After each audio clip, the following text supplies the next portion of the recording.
Welcome back to the Making It Work podcast. I'm here back in Southill again in Bedfordshire, and today I'm chatting with the lovely Pauline Stewart, and in the background, who has promised not to heckle us, is Wayne Humberstone. Pauline and Wayne are with an organisation called Inspirati. They're working together on something that's quite dear to my heart, and I think it's something that is really relevant for a lot of organisations finding a way forward. Hello, Pauline. How are you? Thank you for having me. It's really lovely to be here, and we're delighted to be part of this podcast series. So Michael and Duncan, who's over the other side, just helping us and keeping us relaxed here. Thank you very much for inviting both Wayne and I. Yeah, brilliant. Duncan's very much behind the scenes today, and he's helping us tie everything together. On a later edition, we'll tell you a bit more about what Duncan and I do together and how we work. But Pauline, I wanted to get a little bit behind the scenes on what you do and how you do things. Really importantly, why you do what you do.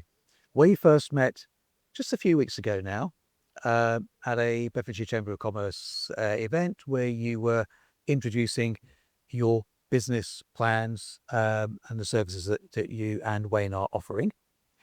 I was really taken by what you were talking about there, and we've since met again all together to explore more about what you do. Can you tell us a little bit about Inspirati? Okay, so Inspirati was founded in 2011, and that was after having some incredible time with an organisation which was called Ingram de Havilland, local in Bedfordshire, based in mid-county over in Shepherd. And predominantly that Ingram de Havilland, which was known as IDH, was a management consultancy, did a lot around sales. I wanted to do something around leadership, which was quite dear to my heart. Yep. And when I talk about leadership, that's about the moral compass of leadership and the doing the right things right, personal responsibility and about justice, really. So, so Inspirati was born, bit of a management consultancy, leadership and development, emotional intelligence, culture change. Yeah, so inspiration behind it all. Yes. A dear friend many years ago actually gave me a strap line that was determination surrounds inspiration. And so Inspirati was born. Just tell us that one again. Determination surrounds inspiration. Determination surrounds inspiration. So inspiration is like the central thing that where your spark comes from, but determination is the thing that carries it through. Yeah. Yeah, to achieve our goals.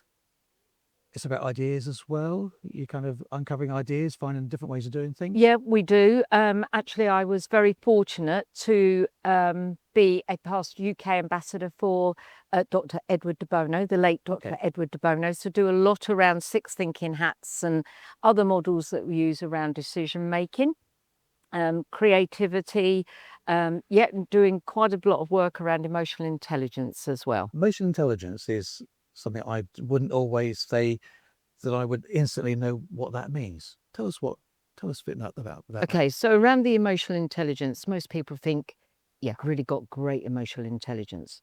But what Wayne and I do around this particular model is to use the emotional intelligence linked to behaviours that get us to help to understand both ourselves and then to understand other people, so we can connect and get the best out of people and they can get the best out of us, so that we can make things happen in their organisation to help them work with their teams, to be the best leaders that they can be. And we do that and connect it all around various things around the four quadrants of emotional intelligence. So the relationship management, the social management, all those great and good things that come together. Okay. So in recent months, I became accredited for becoming a burnout awareness and prevention coach, which is really, really important to me.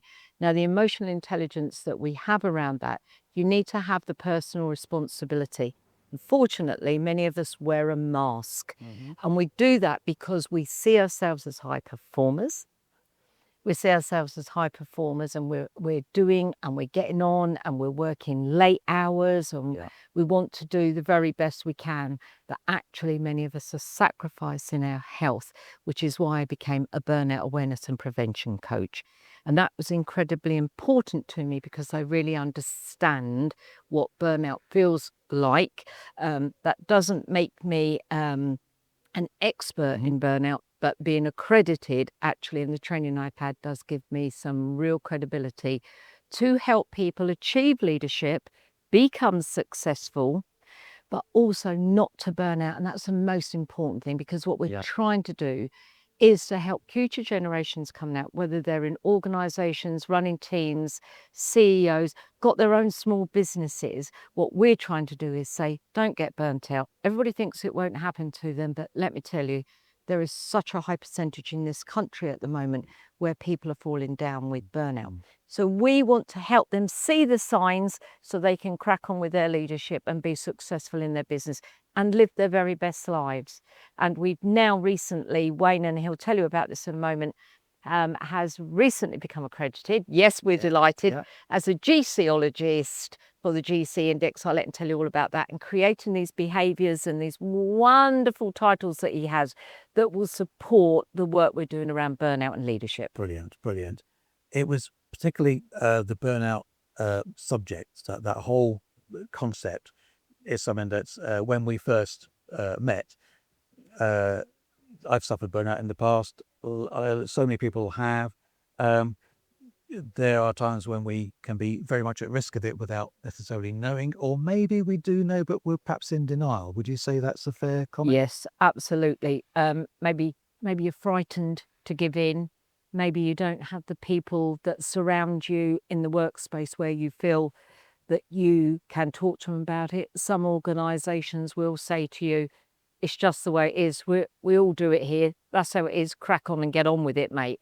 And that's not as it should be. We have a duty of care to ourselves, and that's where you need to become accountable. You need to have your non-negotiables. You need to have not boundaries, but non-negotiables where we say this isn't happening today. We need to look after ourselves. More and more people are getting paid some really good money, but having to sell their soul to work every hour. And then that day when they cannot get out of bed, that's when the chronic stress sets in and starts up nasty illnesses, which people find hard to overcome. Some people manage burnout. It can take probably about 3 years on the research that I've done to maybe get to a very good space to maybe overcome it. Some people don't overcome it, they just learn to manage it. So if you've got an addictive personality whereby you want to keep working and working and it's exciting and successful, you need to be able to manage that. And so what we're doing are creating new small habits to ensure you don't get there when you know it's time to switch off. And going on holiday, by the way, if you're facing burnout, it's not a, I'll come back, it all will be well. Lots of people come back and then dread going to work the next day, whether it's their own company or whether they work for an organisation. The point where you go on holiday and you think everything's going to be okay because you're on holiday, but that's when things start to show up because your routines are changing, and there's a chance for things to creep through. And I'm guessing also a similar thing happens if somebody changes their work. It might be retirement. They might have led through to a particular point and sort of taken their retirement, and again, they've managed and they cope all the way through, and suddenly there's a big change and that space opens up. Yeah, but that's absolutely right, Michael. Burnout doesn't always come because of a workspace situation. It can be some trauma maybe in your personal life, or you maybe have had a breakdown in a relationship. You may feel lonely, lost. Lots of people now sit behind the camera. Nothing wrong in sitting behind the camera, but we are human beings. We do need to socialise a little bit from my point of view. And so it can happen from anything. It can be happen from a bad divorce. It can be happen that, the kids have all gone off to uni. It can be a number of things. The most important thing is to recognise those signs. So we've got a really nice little gentle program. We put a bit of fun in there, everybody. Good. So it's not just bleak and doom, but if you know what to look for, then you are well prepared to know actually stress levels are going up, or maybe I'm not being as kind as to myself as I should be. And listen, I've always said this to most people: when you go for your interview in any workspace, be it large or little organisation, never at any one time did somebody say, I expect you here from 6 o'clock till 11 o'clock at night. So if that's starting to happen, let's have a chat about that, and we can show you how we can manage that, or at least have a plan B. A minute ago, you mentioned the word addiction. as Yeah. well, isn't it? And how people cope with things. And burnout can come through things that we really enjoy. Yeah.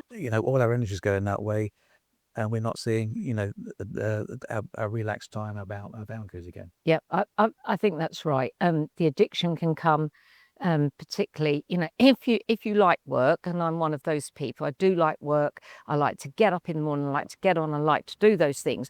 But I have even found myself recently, even knowing the things I do, and thank goodness that I know things I do. And I'm thinking, what am I doing? I'm still sitting at the computer because I just want to finish one more thing. So I'm really pleased that I've now had my own personal training in this space, so I can say, right, enough's enough. Let's be with the family tonight, or even just having some quiet time to myself to sit and read or do whatever I need to do. So yeah, addiction's a big player. What is it about Inspirati that is different from other people in this space? I think most people would tell you, most people that have worked with us would say there's a real human element. We get it. First of all, we can be quite formal, but we have the most lot of fun and we call it what it is. So if people tell me they're in leadership or they have emotional intelligence, sometimes we have to talk to them about real truths. Actually, you don't demonstrate leadership behaviours. And in actual fact, the emotional intelligence is quite low. But we always do it in such a way that people just go, God, this is life-changing. We have had many, many compliments and super feedback from all over the years where people have come back and said, actually, the program that you delivered, that we were part of, changed my life. So they thank us for doing those things. Yep. I have to tell you, we didn't change their life. They changed their life. But we enabled them. We gave them some little tips and tricks and some tools and some good thinking processes to help make those changes happen. So, I think we'd have a lot of delegates that would say Inspirati is something quite special. There is something raw, I think, for somebody who is picking up on advice when it's delivered in the right way, learning from it, when they can connect with someone like yourself in a way on a human level, and so you get that relationship, that understanding, that communication going, and then able to find the way that they can adjust what they're doing and how they're doing it. Yes, it's about techniques, but it's also about the delivery, isn't it? It's about how you get that across. Because although it's the individuals making the decisions and the choices to change their behavior and their boundaries and what they're doing, their rationale, it's hard to do it off your own back when you're struggling. Or, we talked about a minute ago about you're working really hard to pay the bills and get everything done. When everything's so busy and you're up against it, and you feel you can't, talk to, whether it's a boss or ask for help or advice somewhere, because if that's going to open up this big chasm in front of you, that's an issue. But having the right sort of personality, that's the right person to talk to, Yeah, it's a big deal. I think that's right, Michael. And sometimes, and I can say this with my hand on my heart, that when I have worked with certain people, sometimes the boss doesn't care, doesn't want to know, and that can make somebody feel very isolated. So it's important that you have a way out. It's important that you know where you can go and where to get out. And if one organisation isn't doing what it's supposed to be doing, so maybe you just haven't got the back office support to help you, there's always a plan B that we can do and move on if the right things aren't being heard. Because most importantly, people are the heart of an organisation, be it large or small. It's those people that we need to look after. But yeah, absolutely, there are some good people. Some people are embarrassed. When we actually go into organisations and we do work with them, we often find that the people say, wow, we just want more and more, because, and that's so good. It is about the delivery. It is about the delivery. And listen, we're not everybody's flavour, but I think we pretty much, I'd say we've done 99% where we've hit the mark. And when people get to know you, I mean, I've had a couple of people in my lifetime, and ladies, if you listen to this, I know you won't mind me saying, where they thought, oh gosh, she's a bit frosty and she's a bit formal when they first get to know me. But after they get to the end of the program, we're usually going out for a spot of dinner, and they will say, oh my God, it's changed me. And we have kept in touch. And very often the delegates will go on to new organisations, but they will invite us in or introduce us to their HR departments or the learning and development people to take us in as well. So that speaks volumes in itself. So word of mouth, I think, is crucial. Absolutely, yeah, and that reflects, doesn't it? That reflects that whole personal the personal aspect. Yeah. Which this isn't something that you can just open a box and say, here, have one of these. It's about, you're talking about situations where you're getting into the heart of somebody's issues, the difficulties, listening, understanding, and trying to help them understand the different way of doing things. As well. Yeah. Brilliant. Thank you. What sort of clients do you typically find yourselves working with? We've done quite a lot with public sector, so NHS, the midwifery, council, policing, councils, but also we've worked with a lot of blue chip organisations as well. So very often contracted in from somebody else who might know of us and say, I've got a client, will you come in and do this for me? And we usually run something like six-month programs, worked in hospitality with women in hospitality. That was really exciting. That was a 3-year program, different hotels, five-star, 4 and 5-star hotels around the country, but brought in to do that. So we have a varied sort of group of people that we work with, and they're all brilliant. We've thoroughly enjoyed it, but we have got some really big name players in there and run a lot around conferences and those kind of things. So yeah, little workshops and big workshops and charities. Charities are always quite, because they're so enthusiastic and so want to do things with me. So that's been young. We've worked with young people as well. So age then isn't necessarily an issue. In sort of the gangs is going to be the younger side of things. And so the professions is to the higher age bracket. So this is something that affects people all the way through. I think for Inspirati, it's around, if you've got the right attitude, we can help you. And that's a really nice space to be in. We like to build a rapport with any client, regardless of their age, and if they're a small or big company or wherever they're from. The most important thing is building a rapport and a trust-based relationship so we can unravel the knitting, have a look what needs doing, and for us to give honest feedback as well to support the organisation. We like to work with people that have values. A key thing from our conversations so far, and with Wayne as well, has been that the conversations have worked around real life. Yes.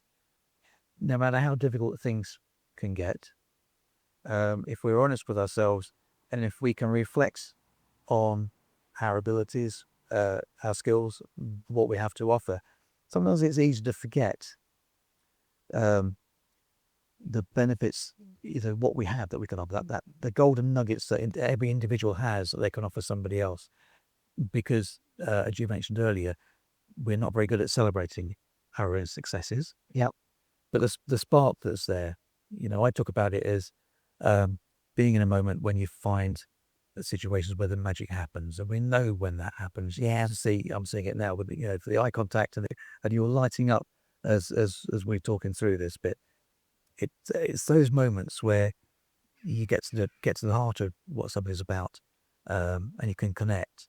What's connection mean to you when you're talking with somebody or supporting? How do you get to that point of connection? So the connection, Michael, and you and I made that connection, and I think it's most important that people understand the connecting, the coaching, and everything that we do in Inspirati is not because we want to say we've been there and done that, but we have a PhD in life. To use that experience and then sit on and share it. You can understand people. Probably get around again. It's their story, but at least we can have some empathy and understanding. I'd like to just pick up on how and why you got together with when. We were both special constables in the police service, and this young man, I think even then when I was recruited, Wayne, I think you'd agree with this, I think I was the oldest special in the group at the time. And in come this vibrant young man, and he was just a hoot, and I liked him. He was driven, he got things done. I'm quite a driven person, so I liked that. And it'll tell you another little funny story about that in a moment. But we clicked straight away. But within the business, there was just such a lot of crossover, because within the police service, at the particular back then, Wayne, I think you'd agree with me, some amazing leadership programs that we've been on. And over the years, we've always been, even if Wayne's been off on projects or working abroad, doing some amazing things in his lifetime, we've always had this connection. Oh, I got a couple of weeks spare. Can you come work in the business? So we have been linked together for a long time, and previously in Ingram de Hammond. So that was over 15 years ago. Welcome, Wayne. Thanks for joining us. You've had some really exciting news just recently, haven't you? Yeah, so for this week, I was accredited as a GC-ologist. So that's, for those that are not aware, it's the Game Changer Index, which is another way of looking at the contribution that individuals can make in the workplace. So, you know, a lot of people say, "What is that? Is that any different to the MBTI?" Because I think we all know MBTI. Those that have been through the MBTI, you carry those 4 letters around with you. This is just for those that don't. Just tell us what MBTI is. So MBTI looks at effectively your personality type. So are you an introvert? Are you an extrovert? Are you thinking? Are you judging? Whatever it might be. The GC index is really different to that. So it's the other end. It looks at your natural energies and proclivities. It looks at your outputs. It looks at your productivity. So it groups you in 5 areas around: are you a strategist? Are you a game changer? Are you an implementer? Are you a playmaker? Are you a polisher? And it demonstrates your energy and natural proclivities in all of those areas. Now, for me, I find that incredibly interesting. On a personal level, it taught me more about myself, also that self-awareness. Yeah. But for teams, and if you link that together with the work we've been doing around burnout as well, actually you can begin to understand what drives people, their natural energies are. Exactly right. And whilst it's very different from the burnout coaching that Pauline does, we bring those together and we begin to gel those in a model that actually helps people understand themselves, their teams, a bit about how they naturally want to do things and what drives them. So actually, if the GC index can be used for individuals, but also for teams. Okay. And one of the real benefits of the team dynamic within the GC index is you can begin to understand what you have available to you within your team that perhaps you haven't seen before. Okay. So actually you can dial up in a different way. You can use other people that I'm back to that rub up against reality sometimes, where actually if I feel that I know the answer to this, well, let's test that with some other individuals that have strong proclivities in either the same area or other areas. But I'll give you an example of the beauty of the GC index. So I've recently been working with 3 individuals actually. But one of those individuals had their main feedback. We'd followed up on another feedback session. We talked about what the GC index was. Now, the beauty I had with this particular individual was I have known them for 30 years. Okay. So what was really interesting was it validated what I saw, but the individual didn't see it. So you'd already determined that they work in a particular way, their natural tendencies, and the test matched up with your expectations? In the majority of ways, yes. And I'll give you an example. So I've known this individual a long time. In fact, they used to be one of my team. They held a senior position in one of my teams. And I would use them for specific reasons, other than the fact they were very, very bright, very creative, this, that, and the other. But with people, incredible. So for me, if there was a knotty problem with an individual where you needed to get into that, this person was the ideal person. Yeah. Now, I think they probably did understand that about themselves a little bit, but not to the extent. So I had a phone call. I was driving back from Wiltshire, actually. I had a phone call and he said, "Is there any chance we can talk about something? I'm going into a meeting tomorrow and I know I've got to approach this problem, and I know that actually my default position will be not to deal with it. I need to talk through with you so you can lead me to the answers. And I said to him, and I mean this, I didn't say this in a condescending way, well, I think you already know the answer, but let's talk around this. Let's talk around how we're going to deal with this.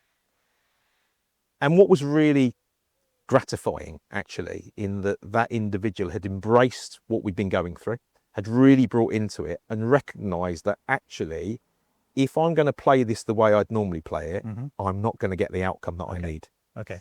And he'd recognised that in himself, and he'd begun to recognise some of those proclivities in the individuals that he was going to have an interaction with. And it was very much around, so what I need to do is I need to dial that down and lean on these other proclivities to get me to the right outcome. Which sounds incredibly grown up, but the reality is that's just life. That's just recognising yourself. And I think the GC index for me, where individuals can actually use those and it makes their everyday interaction that much more positive, and it drives better outcomes for a team. And actually, if I link that back to the burnout element, it begins to give them some of that dynamic where they can set themselves some red lines and understand that actually this is how I'm going to interact and operate.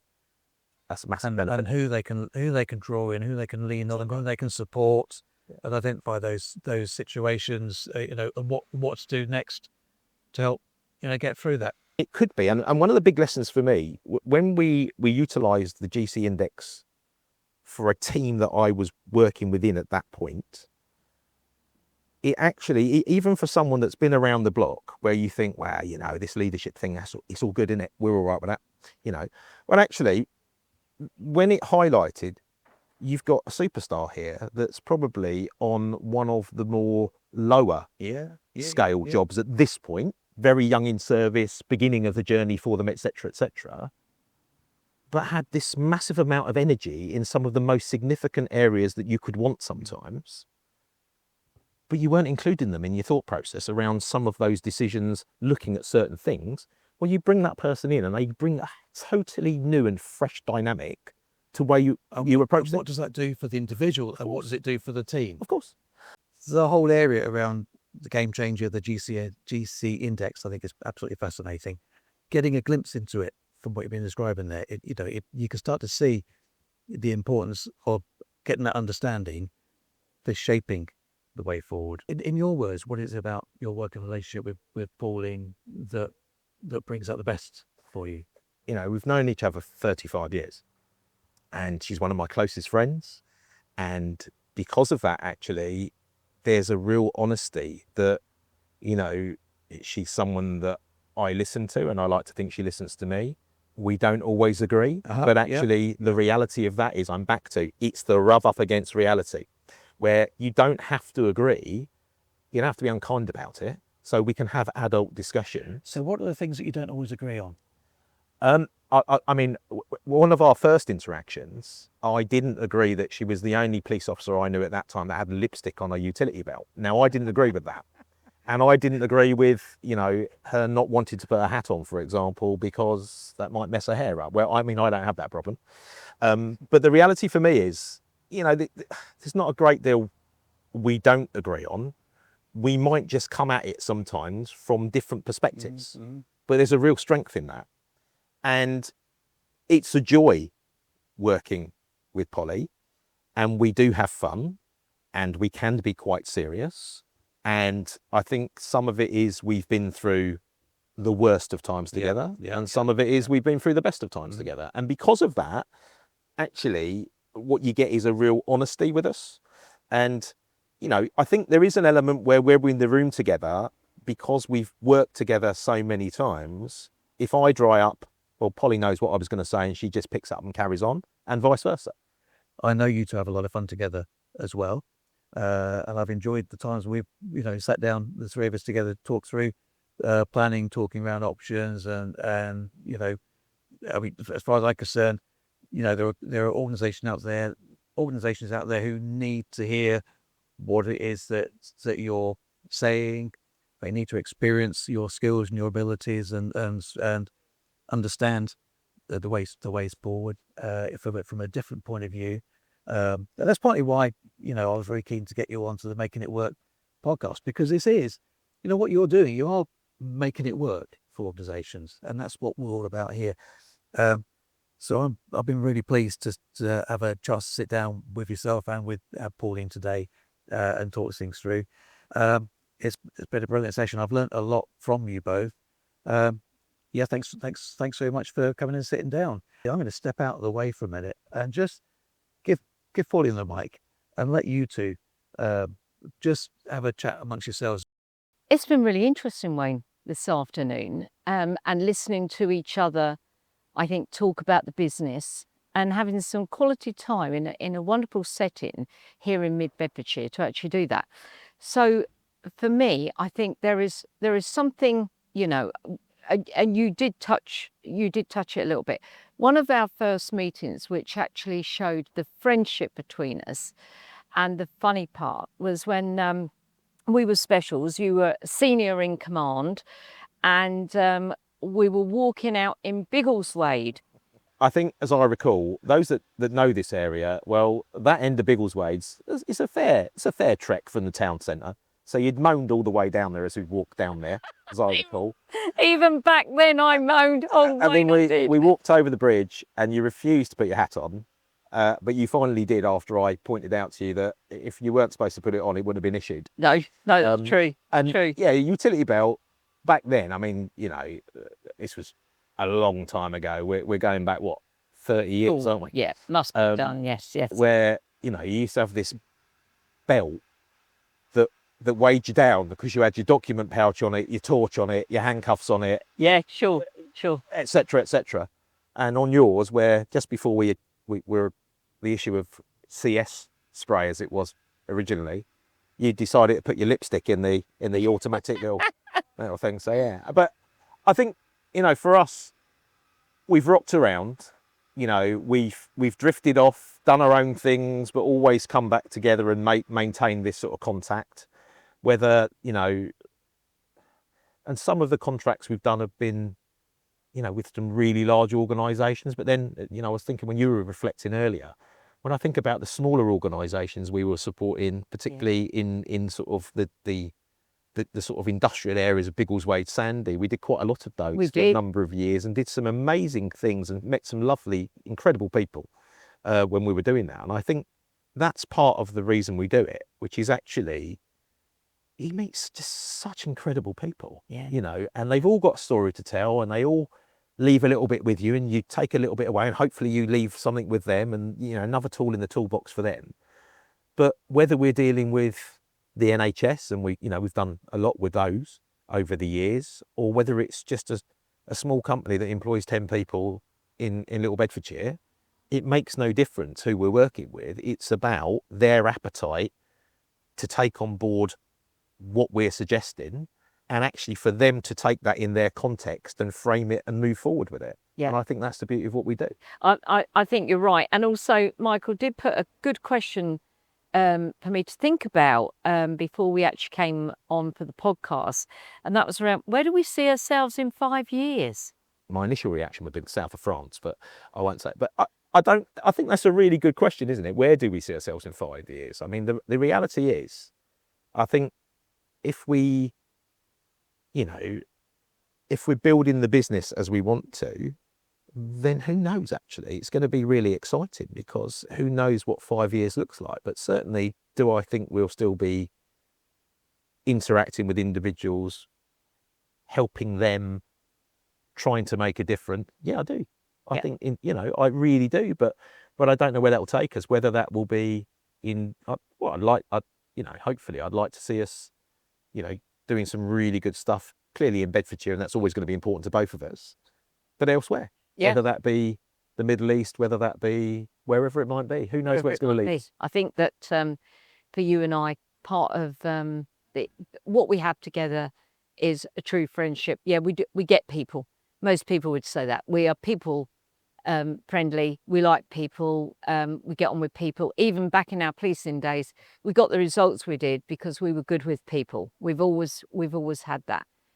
We are good together. We stretch each other, I think. You know, you're right about when we come in to have interactions with each other for the best for us, but also for the best of the client, we can get that to work. And I think that's what we're all about, whether that be an organisation, whether that be an individual, whether that be ourselves. It's about that journey that we're all on, isn't it? Yeah. So, you know. Yeah. Good to be here, mate. Cheers.